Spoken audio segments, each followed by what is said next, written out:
सड़कों पे उतरा यह है जनता का गुस्सा। यह है नेताओं का गुस्सा जो धोखे का आरोप लगा रहे हैं। क्या कंसल्टेशन रहते, कुछ कंसल्टेशन की हमारे ख्याल में कोई जरूरत नहीं है। तो हम यही चाहते हैं, ये कंसल्टेशन ये सिर्फ एक नाटक है, हम टाइम किलिंग प्रोसेस है और सिर्फ वो तेलंगाना की धोखा देने का और एक तरीका है। यह है अदालत की नाराजगी जिसने गृह मंत्री सुशील कुमार शिंदे और वित्त मंत्री पी चिदम्बरम के खिलाफ आईपीएस की धारा 420 के तहत केस दर्ज करने का आदेश सुनाया है।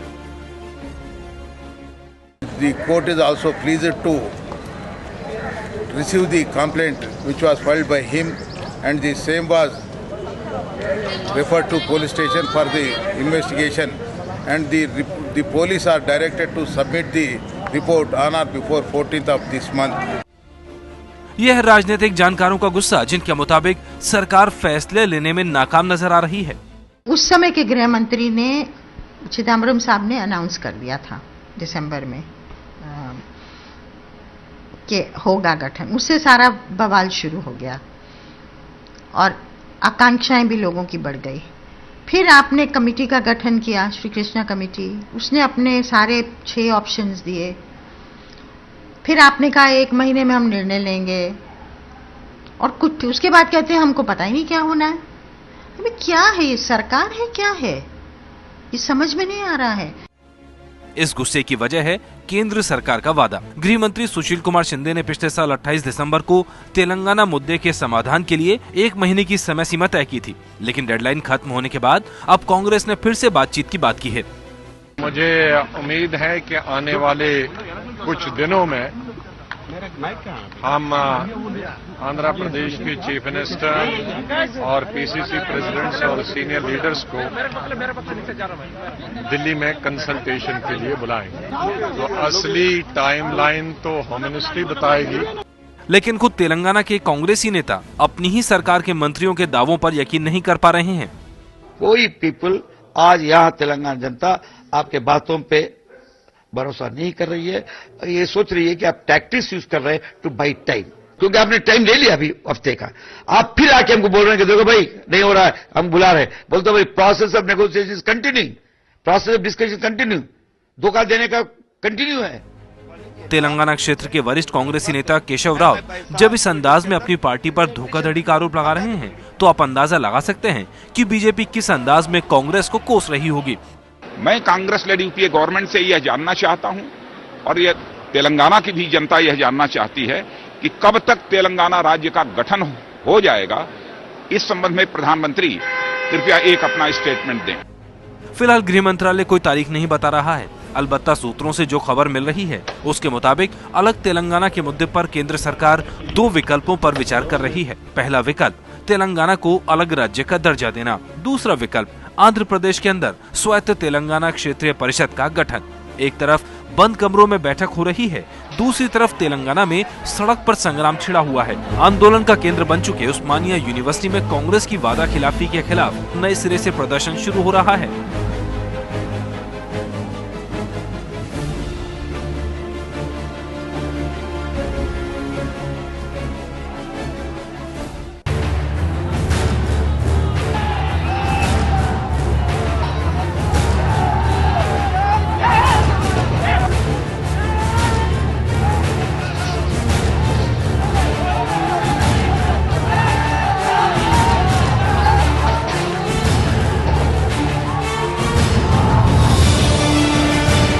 अलग तेलंगाना राज्य की मांग को लेकर विरोध और प्रदर्शन का ये सिलसिला 50 सालों से चल रहा है।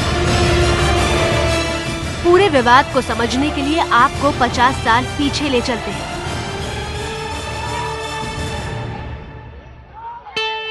बात 1953 की है। तब केंद्र सरकार ने राज्य पुनर्गठन आयोग का गठन किया और इस आयोग से कहा कि वो भाषा के आधार पर राज्यों के नए सिरे से गठन पर अपनी रिपोर्ट दे।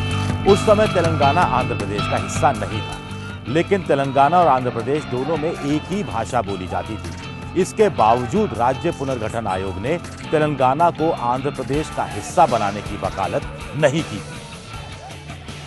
लेकिन फैसला हो चुका था। आंध्र प्रदेश राज्य विधानसभा ने 25 नवंबर 1955 को एक प्रस्ताव पास किया जिसके मुताबिक तेलंगाना के लोगों को शिक्षा, नौकरी और सिंचाई के क्षेत्र में सुविधाएं देते हुए आंध्र का हिस्सा बनाने का फैसला किया गया था। 20 फरवरी 1956 को तेलंगाना और आंध्र के नेताओं के बीच समझौते की रूपरेखा रखी गई। 1 नवंबर 1956 को केंद्र सरकार ने आंध्र प्रदेश की स्थापना की, जिसमें तेलंगाना शामिल था। लेकिन उसके बाद कृष्णा और गोदावरी नदी के पानी के बंटवारे और बजट में हिस्सेदारी से लेकर नौकरी तक पर विवाद शुरू हो गया। अलग तेलंगाना राज्य की मांग को लेकर आंदोलन शुरू हो गए। साल 1962 से लेकर अब तक कई आंदोलनों का गवाह बन चुका है आंध्र प्रदेश।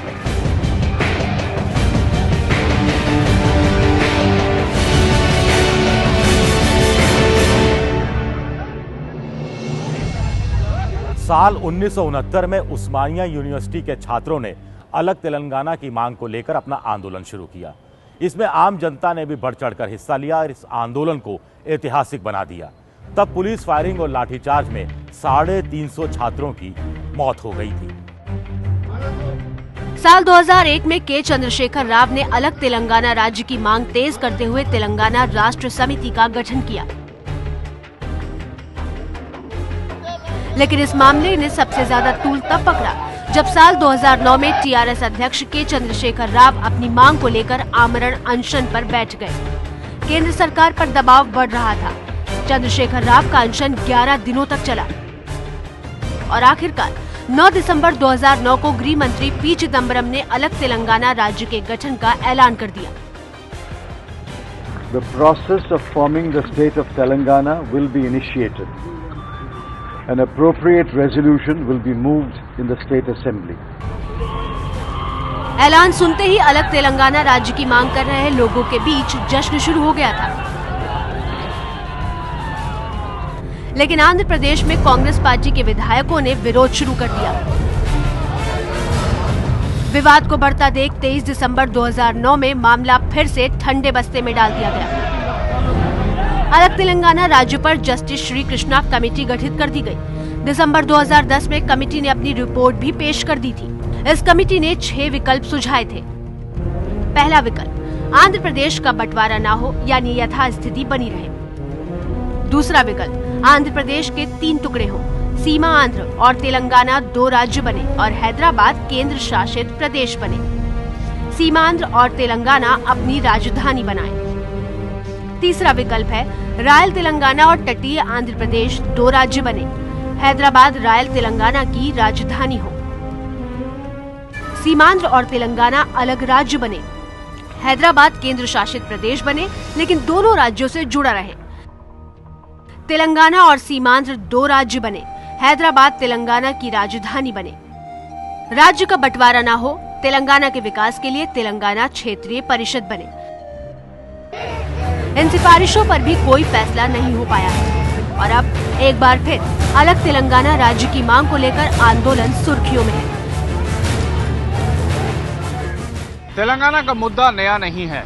पिछले काफी दशकों से लगातार तेलंगाना की मांग उठती रही है, लेकिन कभी भी इस मांग ने इस तरह का रूप नहीं धरा। अब हालात ये हैं कि कांग्रेस और यूपीए सरकार दोनों ही तेलंगाना के मुद्दे पर बगलें झांक रहे हैं। कहीं न कहीं कांग्रेस को इस बात का आभास हो गया है कि तेलंगाना के मसले पर उसकी तमाम चालें फ्लॉप हो गई हैं और जिस तरह से राजनीति में तेलंगाना को सुलझाने की कोशिश की जा रही है, कांग्रेस उतनी ही तेलंगाना के इस जाल में फंसती जा रही है। देश के दक्षिणी राज्यों में से एक ये है आंध्र प्रदेश का नक्शा। आंध्र प्रदेश के इस नक्शे में उत्तरी हिस्से के 10 जिलों को मिलाकर तेलंगाना राज्य की मांग की जा रही है। लेकिन इसी आंध्र प्रदेश में पूर्वीय तटीय हिस्से को सीमांध्र के नाम से भी जानते हैं और इसके दक्षिण हिस्से को पहचानते हैं रायल सीमा के तौर पर। आंध्र प्रदेश में तेलंगाना का इलाका है करीब 1,14,840 स्क्वायर किलोमीटर और 2011 की जनगणना के मुताबिक इस इलाके की जनसंख्या है 3.5 करोड़, जो पूरे आंध्र प्रदेश के इलाके की 41% से ज्यादा है। लेकिन यहाँ के लोगों का आरोप है कि इस इलाके को उतना नहीं मिला जितने का ये हकदार है और अब इसके विकास के लिए ही अलग तेलंगाना राज्य मांगा जा रहा है।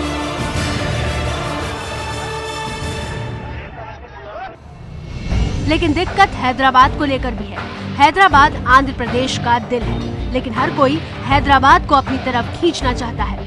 दरअसल हैदराबाद रंगारेड्डी जिले के बीच है और रंगारेड्डी जिला है तेलंगाना में, लेकिन राज्य के इस कमाऊ शहर को कोई छोड़ना नहीं चाहता और यही बना हुआ है विवाद की एक बड़ी वजह।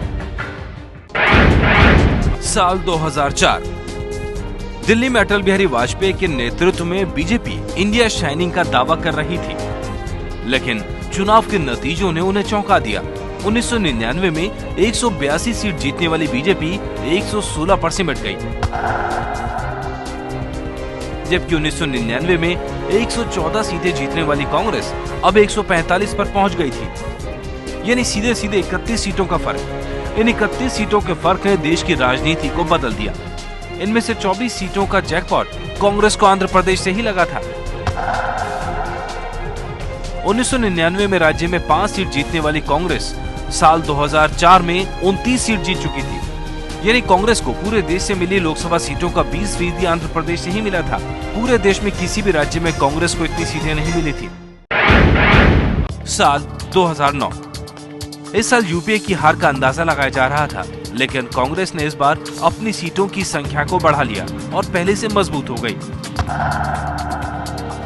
कांग्रेस ने अपने बूते 206 लोकसभा सीटें जीती। इस बार भी सीटों का बड़ा हिस्सा आंध्र प्रदेश से आया। आंध्र प्रदेश के मुख्यमंत्री वाईएसआर के जादू के चलते कांग्रेस ने पहले से भी ज्यादा 33 सीट जीती। इस साल भी पूरे देश में कांग्रेस को सबसे ज्यादा सीटें आंध्र प्रदेश से ही मिली थी। साल 2014 कांग्रेस के कर्णधार इस बार आंध्र प्रदेश को लेकर ही सबसे ज्यादा चिंतित हैं। इस बार हालात ऐसे हो रहे हैं कि कांग्रेस को यहां पिछले 10 साल जैसा जादू दोहराने में मुश्किल आ सकती है। यहां कांग्रेस के लिए 2 स्थितियां बनती नजर आ रही हैं। पहली, तेलंगाना में कांग्रेस विरोधी लहर, जिसकी झलक ये दृश्य दे रहे हैं।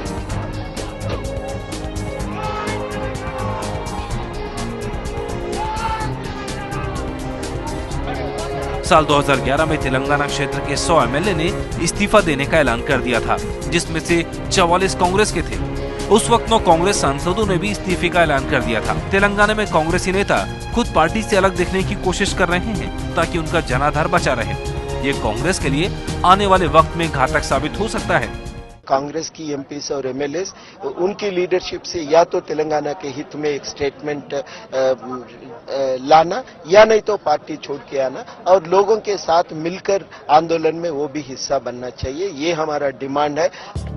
कांग्रेस की दूसरी मुसीबत यह है कि बाकी आंध्र प्रदेश में भी माहौल कांग्रेस के पक्ष में नजर नहीं आ रहा।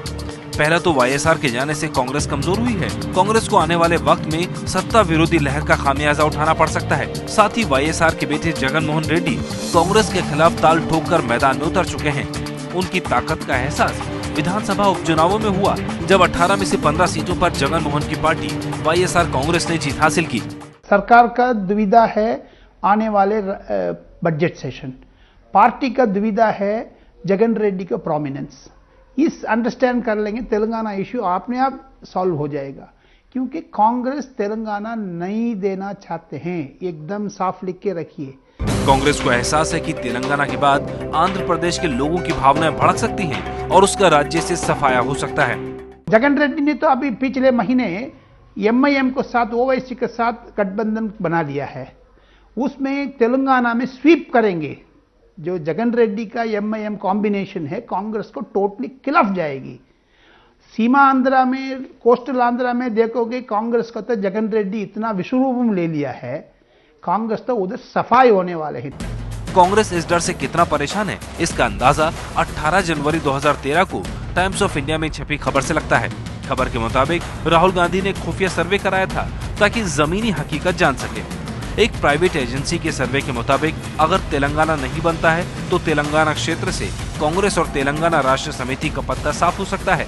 सर्वे के मुताबिक तेलंगाना क्षेत्र में कांग्रेस के बचने का रास्ता यही है कि वो अलग राज्य बनाए और टीआरएस को अपने में विलय कर ले, लेकिन अभी के लिए ये दूर की कौड़ी नजर आता है।